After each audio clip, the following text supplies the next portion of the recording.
ECSI fans, you want to revolutionize your sports investing habits? Allow me to tell you about WagerWire. WagerWire is an app that helps you become a superior bettor by allowing you to sync all your sports books and track all your bets in one place. See your current action, your betting history, and stats. You could also sign up for sports books and collect bonus offers. Follow them at WagerWire on X, as it's the best account on the platform. Head to App Store or Play Store now and search WagerWire and download the app. Excuse me, Mr. DJ. Hey, check this out. We got a great show coming your way. From the ECSI Sports Studios, the #1 sports information program in America, The Breakfast Bankroll, with your host, the sports broker, Jeff Dawson.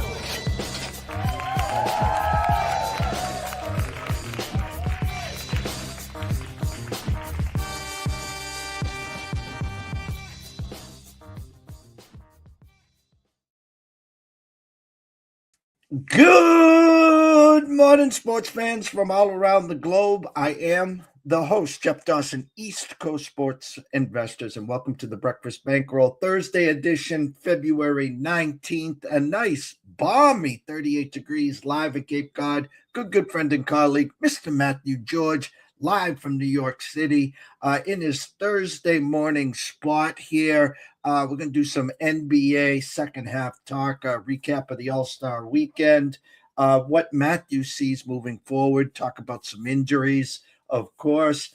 We'll talk a little college hoops as UConn gets stumped at home by a very weak Creighton team. We were talking backstage about that, of course.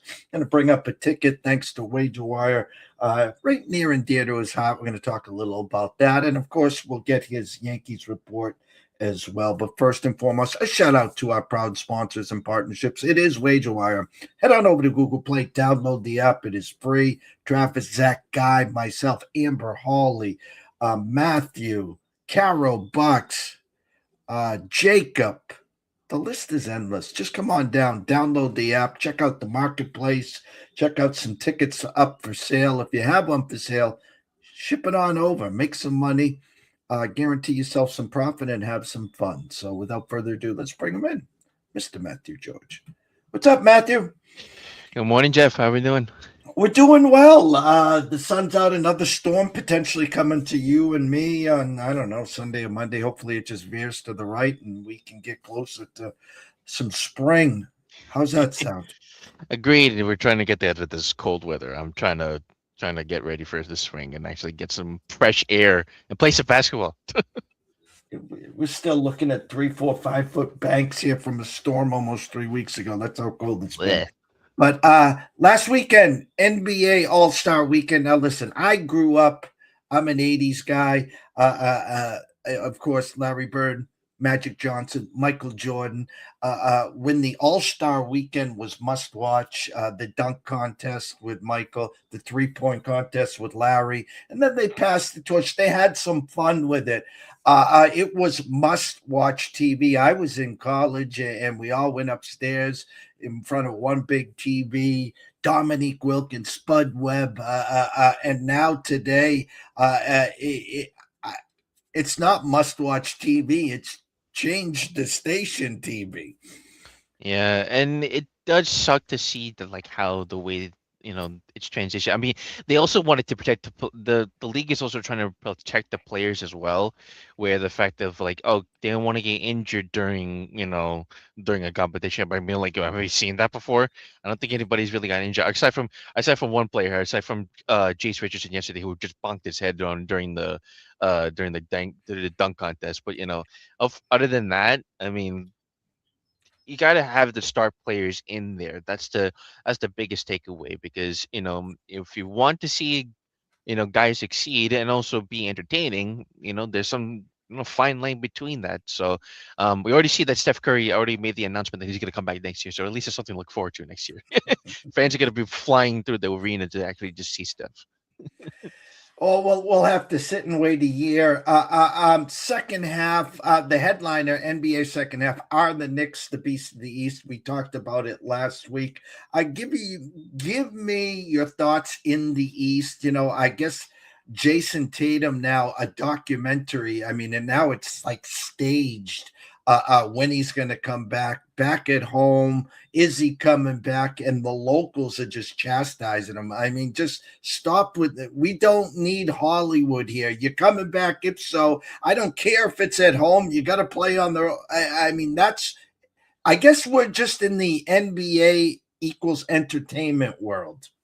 Yeah, because I mean, as we know, and like for every other sport, the NFL, NHL, everything, all sports are a business at the end of the day, and they also want to be entertaining. So it's you got to understand that like they want to protect their players, but also the fact that they have to be ready for anything that comes to them, and that's what they have to do. So these guys are professional players at the end of the day, and they're getting paid to play the game that they actually love, or quote unquote they're paid to do. So the Celtics at this point, they don't have to, again, like we said before, they don't have to rush Jason Tatum back.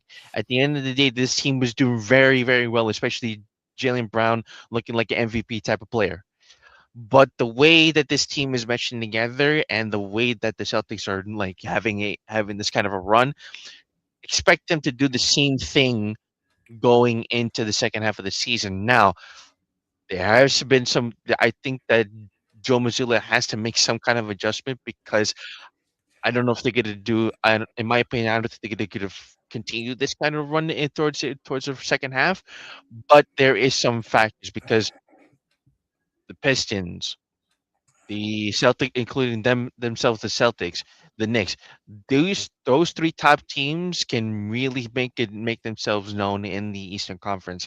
That's probably the only three teams that I could think of that can be in competition with the loaded Western Conference because we know how big of a turnaround um, the Spurs are at the end on the other side with the Western Conference. So let's see how that goes. And I know that the second half run for me, I'm sticking with the Knicks. I'm not saying that just as a New York fan. I'm saying that just from this perspective of how the stats are looking up and how the way they're meshing together.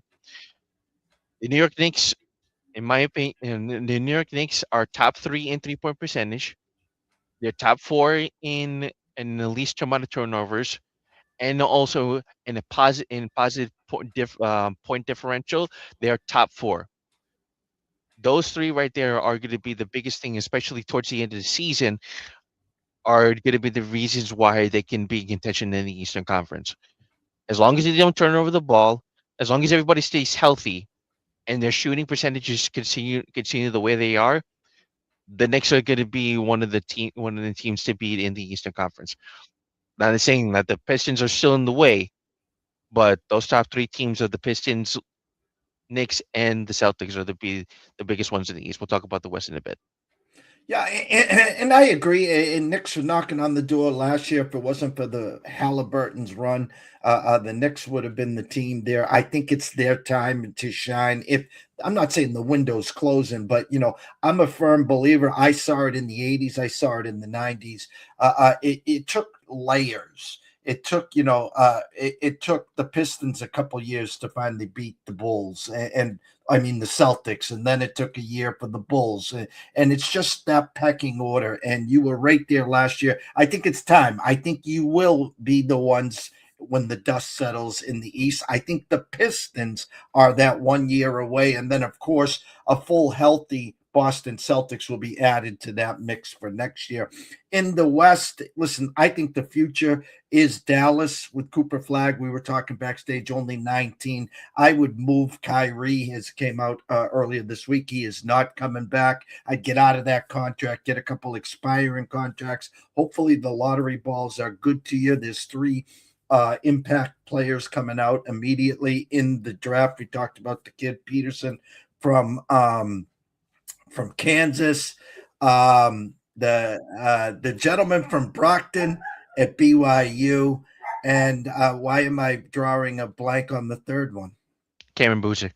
Boozer from Duke. So Mhm. I don't think we need a Duke and Duke here with Flag and Boozer there. I would love to see the kid from BYU get there. But and then of course San Antonio with Wemby. Maybe that I think they're going to get at least one round in. Hopefully, get to the second round. We'll see.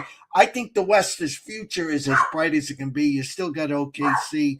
You still got and the rising stars of Dallas, of San Antonio.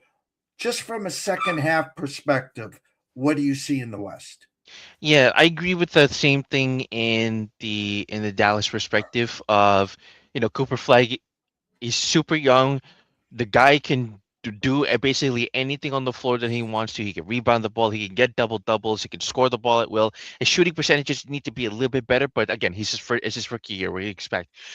So Dallas in that kind of way, I would have, as a fan perspective, I would have loved to see Kyrie, AD, and Cooper Flag play, but they traded him. But they traded AD away. Kyrie's not playing, so it's seeming like they need to go into a different direction, where pairing Cooper Flag with some of these top players in the country, including if somehow history repeats itself again last year with Dallas getting either the top three picks. I mean, seeing AJ the I mean, obviously the duo between uh Cameron Boozer and Cooper Flag would probably be my pick, because I'm not seeing that for the Duke connection. They're two different players, so they can stylize with each other, and Cameron Boozer can go up whenever he wants to and shoot the ball. So that's probably my pair. That's probably, at least my opinion, my pairing in terms of how that draft could be. But we'll see how they go. Let's see how that goes with Dallas. My pick for the team to make a second half run is actually the San Antonio Spurs, because they are in the top five, or if not the top 10, in terms of point differential and in points per game. So the top six the points per game, the top five in point differential, and they're also top three in defensive rebounding. Obviously, the biggest reason is Victor Wembanyama, but the problem is it's Victor Wembanyama. Can he stay healthy throughout the entire season? He hasn't been doing that for the past couple of years. So it's a matter of him staying healthy on the floor is the biggest reason and the biggest factor of how they can make a second half run in the Western Conference. That'll depend on, Wemby being able to not only make an NBA All Team, so he can actually, get a contract and all that kind of stuff for the San Antonio, but also for this team to be, one of the, surprising factors, because they've beaten OKC a bunch this season, and one of the more younger teams that can go down the court, can really pass the ball at will, and also be a reinvent franchise after the run with Tim Duncan, the run with Tony Parker and Manu Ginobili. Now you're creating a bigger, younger, faster team with Wemby, Keldon Johnson, Dylan Harper, who they drafted last year, and he's doing really well off the bench. So this team is, you know, one crazy team that can be very effective in towards the Eastern Conference towards the second half. And that's saying, and the points show it, the stats show it, the players show it. Now it's just seeing if they can show up the rest of the way. Shout out to Profit Margin live on YouTube. Again, guys, StreamYard is having issues showing live on Twitter. I'm going to have to start throwing some curveballs here. So they're going to make me work a little more. So, but I'll get us up on Twitter moving forward here. Shout out again to Profit Margin there.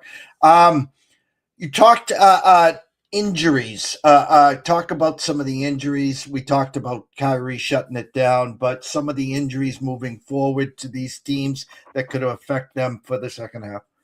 Yeah, so Jaren Jackson Jr., they shut him down for the rest of the season. I mean, that's just more the fact of, like, I think with Coach Young, I did the podcast. He said that they basically just sitting him down for the rest of the season and finding an injury because I mean where the Jazz going at this point? They're not they're the bottom tier team in the West, and they could try to compete for they try to compete for the number one pick overall pick in the draft. So they're not going anywhere. The same thing goes with Anthony Davis and Trey Young. The Washington Wizards are trying to build a team together where, you know, the same and this also the same thing goes with Alex Starr. He's out for I believe 2 weeks, but I think he'll come back soon. But the way I think Washington look out for them next season because obviously again as we mentioned every time as health is going to be a concern for this team, they could make some noise as long as they draft the right player coming into the 2026 draft, and if they please can stay healthy because if AD and Trey Young can play. I think Trey Young and Anthony Davis can play well with each other, and he's done that well with some. And Trey Young has done well with bigs as well in terms of stardom, in terms of the way that he can pass the ball. Can Washington be the team coming back? We'll see because they haven't been able to do that since John Wall and Bradley Beal. It's been a mess since that they've been doing that. They finally got rid of them, but it took way too long. So we'll see how the regular season goes, and we'll talk about it more with college basketball with injuries because it's gonna determine on how these NBA teams will scout these college players, especially with the way injuries are happening, and they really got to protect themselves with the players. We mentioned Darren Peterson as well, so we'll see how that goes. Any update in the WNBA? Not that I could think of aside from maybe trying to figure out the CBA issue because Adam, it's as we mentioned before last week. Adam Silver has mentioned about the way has just been the CBA with the WNBA has just been not really meshing well, and they haven't really come to an agreement. It's more the fact of like trying to get these players paid, and they want to play, but it's just a matter of can they really try to find a way to get these players what they want. I mean, I don't think at this point I don't think it's working. Although I will say that a lot of people for draft wise, it's looking like a lot of trends have been saying that looking at the Dallas Wings, they're pairing Easy Fudd with Paige Becker. So we'll see how that goes. Well, I talked about that last week, so that would be music to my ears.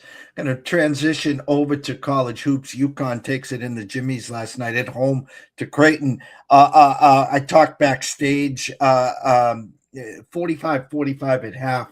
This is not the Creighton team of old of the last couple of years. You can't allow 45 points to this Creighton team in a half, and they just roll the ball out and do the same thing in the second half. No interior defense, no rim protection, no rotation. Just give the ball to Mullins and try to have him take over. A team now that has lost 2 of the last 4 games, leaking bad oil. They lost to the Johnnies last Friday at the Mecca. A team that's got to go to Villanova on Saturday, and a team that's got the Johnnies rematch coming up in about 10 days.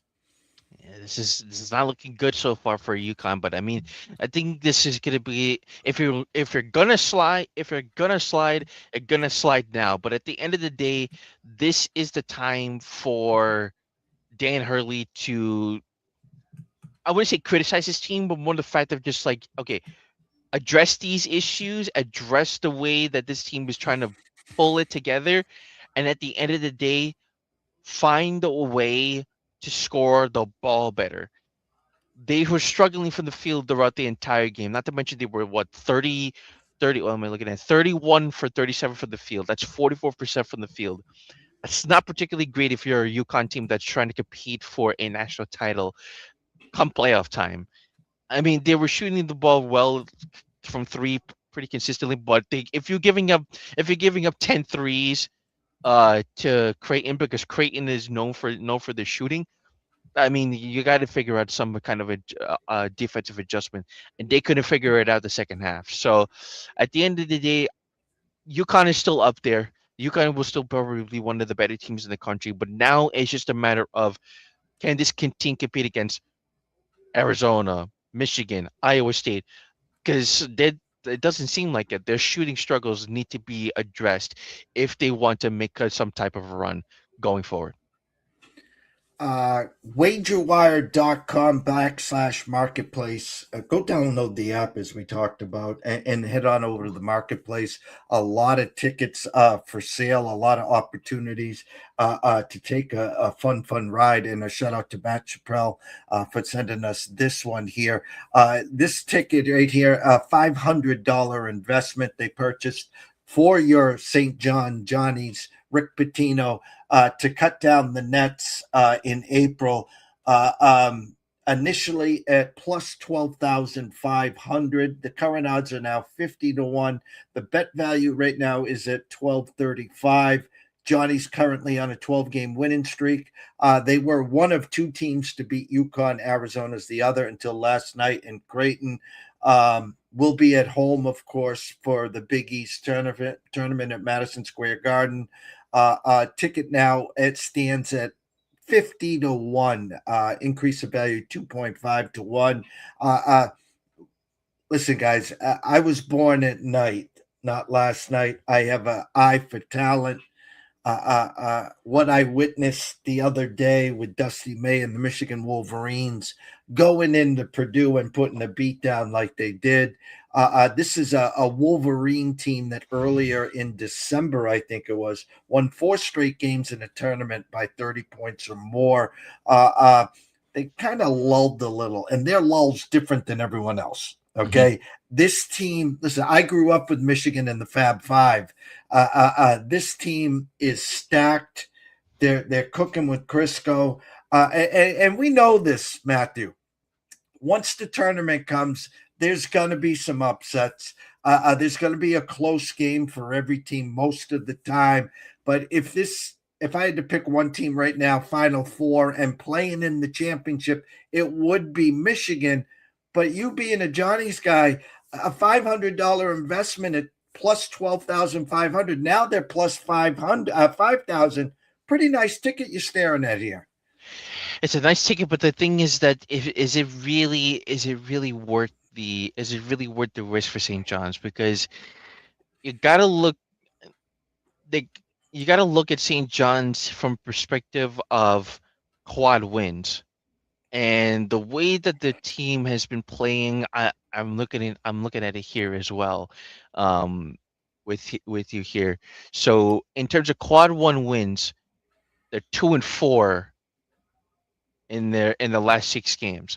Not to mention of course they did win against UConn and they did win against Villanova, but they lost against Kentucky, Auburn, Iowa State, and Alabama in quad 1s. There's very good teams as well that they lost to. Now I understand that. Now understanding that St. John's was at the start of the season was trying to figure it out together, and then when Big East play started, then they really started to make a run. So because they mentioned the quad 2 wins, they're 9-0. Their quad 3 wins, they're 7-1, and quad 4 they're 3-0. So that in that perspective, they're doing really well. Now it's a matter of if they can carry that for the rest of the season, because they still got some really good quad one matchups coming up. So they got UConn, they still got Villanova, and they still got Seton Hall. So can they continue that? Can you continue that and actually get into, I think, 500? I think if they win those 3 games, yeah, they'll be 500. They'll be over 500. So it'll be 5-4. That seems very iffy at this point. In terms of Michigan, I think is probably deep. After watching what happened with Arizona, and they lost their last 2 games, and now that Michigan has just been on a tear as of recently, I mean, what is it? I can't even. Dusty May is doing it again. He did it before with FAU, and now he's doing it now with Michigan. I mean, this team can just go straight up to the national championship and just win it all without any issues. The way that Morris Johnson and Yaxel Lindenborg have been playing together, especially, I mean, my goodness, that's probably like one of the best 1-2 punches front courts in the country. So, I mean, I don't think any team. I don't think, in my opinion, I don't think any team can compete with them after that. And the way that this team has been playing, and also being in the loaded Big Ten, look out. Michigan is coming back and coming back strong, especially with the way that this team has been playing over the years. It hasn't looked great, especially when Jawan Howard was there. He had tried to mesh the team together, but he could really do it. Now Dusty May has found this team in from the get-go, from with the way the transfer portal was happening with the NILs. He's done it really well, and this team only has one loss in that the entire year, and this team is ready for the tournament coming up very soon. Well, it was kind of funny because I saw a good friend at the South Point, Chris Andrews, put up his college props for cutting the nets down by conferences. And what really shocked me, it wasn't the Big Ten as the favorite. It was the Big 12. So I guess you're Mhm. getting that, 1-2 punch of Arizona and Houston versus a Michigan and whoever else in the Big Ten. Is that correct? Let's see, Big 12 or Big 12. I mean, yeah, you got a bunch here because Arizona, Houston, Iowa State, Kansas. I'm just running it off here. Texas Tech and BYU. That's all the teams in the Big 12. That's a very like stacked Big 12. In the Big 10. I mean, Michigan, Illinois, Purdue, Nebraska, Michigan State, Washington, Wisconsin. I mean, that's still, I still give it to the Big Ten, because although Purdue has been slacking off a little bit, I still think they're one of the better teams in the country. I think they just need to figure it out together with the way that Braden Smith has still been one of the best guards in the country, and then the way the shooting has been pretty good. They just need to find a way defensively to play better together. And I think Nebraska could be also a big and can be a big one that no one's really talking about. They did it last year with when Tominaga was just shooting the lights out last year. So they could do it again this year, and their defense has step up a lot better, because obviously Tominaga was more of a shooter, so he really couldn't play defense better. So I still give it to the Big Ten. Even I'm not just saying that just because Michigan's up there, but because that there are a lot of teams that can really compete. Not just and not even just the teams that I mentioned that were just ranked. Some of these teams can make surprising runs, like Iowa and Ohio State. Those teams can also make some kind of a run to come in the tournament time. Oh, we can't let you leave without the Yankee report. A weekend through pitchers and catchers. World Baseball Classic starting in about 2 weeks. Thoughts on your Yankees? Well, let's see how Aaron Judge does with the World Baseball Classic. I think the addition of him with the bigger as a bigger bat on the team could definitely help this team and definitely help this team get a better chance of winning. Obviously, last year it was a big. Obviously, last time it was a big matchup between Shohei Ohtani and Mike Trout. We saw that how that ended. So so we'll see how that goes. Yankees wise, I think this team could definitely, as I mentioned before, as long as the pitching rotation stays healthy. The biggest question obviously being Garrett Cole, because obviously we know how. I mean, it every year it's always just a big question mark on his head about, can he stay healthy? Can his command be still good even after being injured throughout this whole entire time? Is obviously the biggest concern, because if you want your ace to succeed, and you want your ace contending for a Cy Young, but he can't do that if he can't stay on the field. So him and Max Fried, I believe, can be one the best 1-2 punches in the AL East, if not in the American League. But now it's just a matter of, can Garrett Cole stay on the field? The bats need to come alive as well. As we know, Aaron Judge can't be the always obviously the biggest can't be the only bat on the team. Guys like guys like Giancarlo Stanton, Cody Bellinger, who we just signed a massive contract to, and Anthony Volpe. These guys need to step up. Trent Grisham. can't just be hitting the home run ball every time. Obviously, that's what this team is meant for this past few years, past almost decade.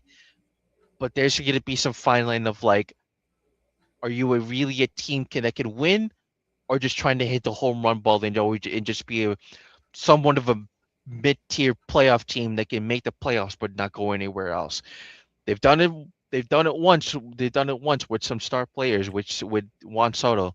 Now it's just a matter of, can this team make it far again with some other way of either making some moves in the trade deadline or just trying to develop some players, because the farm system for the Yankees is probably in my opinion one of the worst farm systems, because it's not that they can't find talent, it's just that they're not doing it correctly. Spencer, especially since like you guys have because this team has like Spencer Jones coming up and coming in and out of AAA, and he's showing some kind of sign that he can rack the ball and also do play well defensively, but the team is not elevating him to the starting to the active roster where he can actually showcase his talents. Can he do that?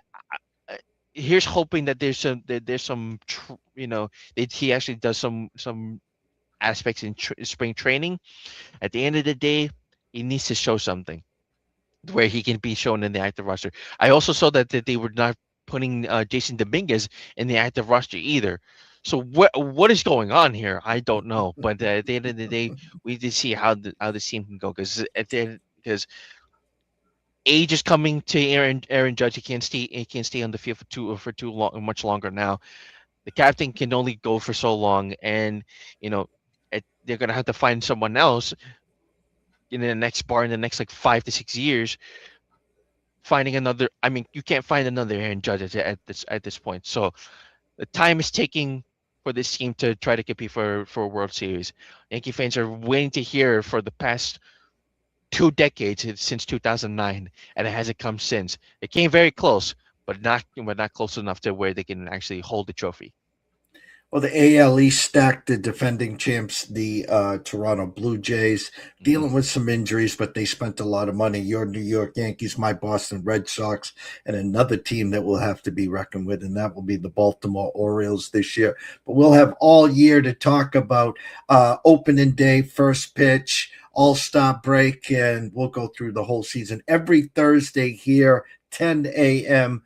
Turn your notifications on, of course, to follow myself and Matthew here, as I'll be live from Cape Cod and he'll be live from New York City. But as we always wrap up this segment, tell them where they can find all your work, Sirius Radio, Sports Grid, and so on.